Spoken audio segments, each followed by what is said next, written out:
SP monitor, এটা মডেলটি হচ্ছে এখানে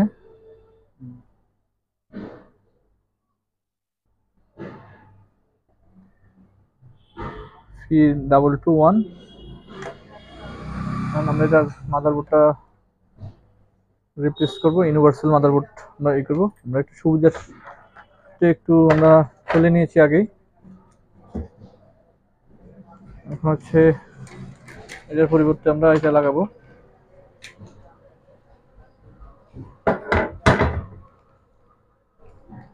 কিভাবে সংযোগ দিই আমরা সেটা একটু দেখি। আমাদের এলবিডিএস কেবল, এর পরিবর্তে আমরা এই 1080 রাইট সাইড পজিটিভ আমরা এটা নিলাম। নেওয়ার পরে এখন কি করণীয় সেটা একটু দেখি। আচ্ছা, আমরা কানেক্টর করলাম। কানেক্টর পরে আমরা হচ্ছে ইনভার্টার লাইনটা একটু দিই। হচ্ছে মাঝখানে দুইটা হচ্ছে পজিটিভ, আর দুইটা চারটা হচ্ছে নেগেটিভ। আমরা চারটে একসাথে করলাম নেগেটিভের সাথে। নেগেটিভটা আগে সংযোগ করি, এখন পজিটিভটা সংযোগ করব।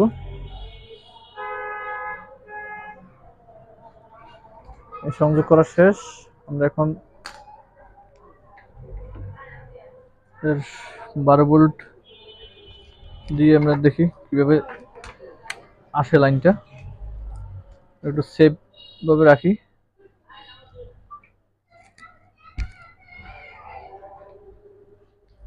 দিলাম সংযোগ।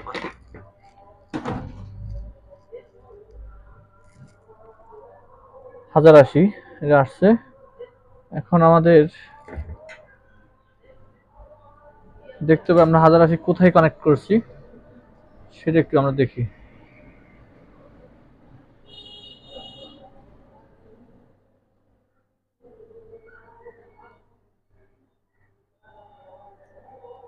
হচ্ছে প্রথম দুইটা হলো 1080, প্রথমে একটা কানেক্টিং আছে, একটু ক্লিয়ার করে দেখানোর চেষ্টা করি আমরা।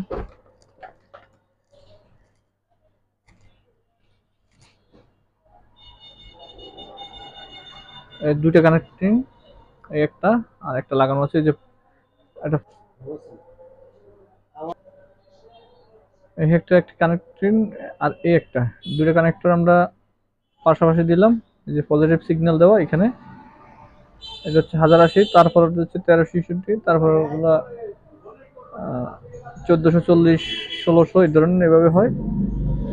এখানে 8টা সিস্টেম আছে দেখার, সেখানে মার্ক করা থাকে, অবশ্যই আমরা এটা খেয়াল করে নিব। আর দ্বিতীয়টা হচ্ছে আমরা এই যে ইনভার্টার,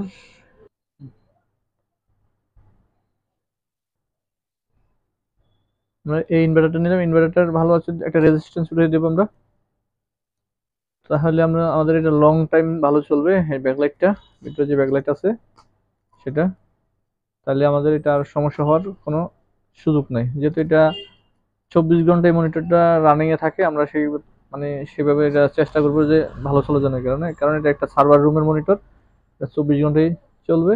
এই কারণে ও ব্যাকলাইটটা যেন একটু ভালোভাবে জ্বলে সেভাবে দেখবো। আমরা আমরা এই 12 ভোল্টের অ্যাডাপ্টারটা ব্যবহার করব। আমরা যদি এটা বাইরে ব্যবহার করব তাহলে আমাদের আর সমস্যা হওয়ার কথা না, যে একটু ভালো মানের অ্যাডাপ্টার ব্যবহার করব।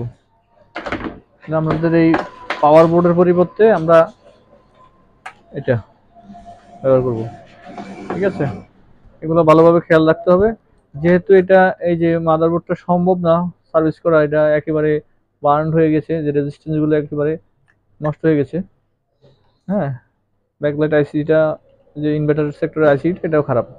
অতএব আমরা এটা সার্ভিসের না গিয়ে আমরা এটা চেঞ্জ করার চিন্তাধারা করব। আর দ্বিতীয় হচ্ছে আমরা কিবোর্ড ব্যবহার করব, যে এই কিবোর্ডটা যেন ব্যবহার করা যায়, সেক্ষেত্রে আমরা সংযোগগুলো দেখব।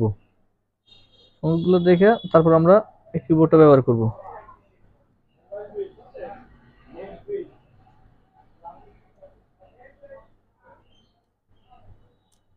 এখানে সংযোগ নেই, সংযোগের হচ্ছে এই সামনে এই সাইডে। এগুলা যারা নতুন আছি আমরা, এই কিবোর্ডের লাইন হচ্ছে এখান থেকে আমরা দিব।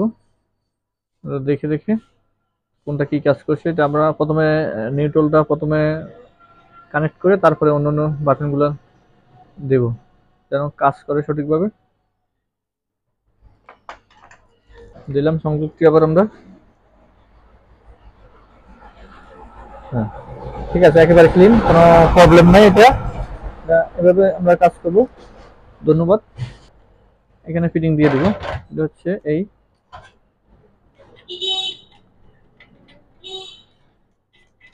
এই এখানে আমরা যদি একটা কানেকশন লাগিয়ে দিই, এখানে আমরা 12 ভোল্টটা এখানে সুন্দরভাবে আমাদের হবে। এখানে একটা করে দিব আমরা, এখানে একটা, বাস। তারপরে এটা এটা আমরা উল্টোভাবে ভিতরে বসিয়ে দিব, এইভাবে ঠিক।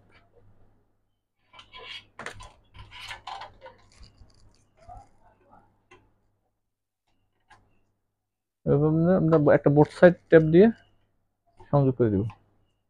তাহলে এই ইনভার্টারটা ঠান্ডা থাকবে, কোনো সমস্যা হবে না। ধন্যবাদ।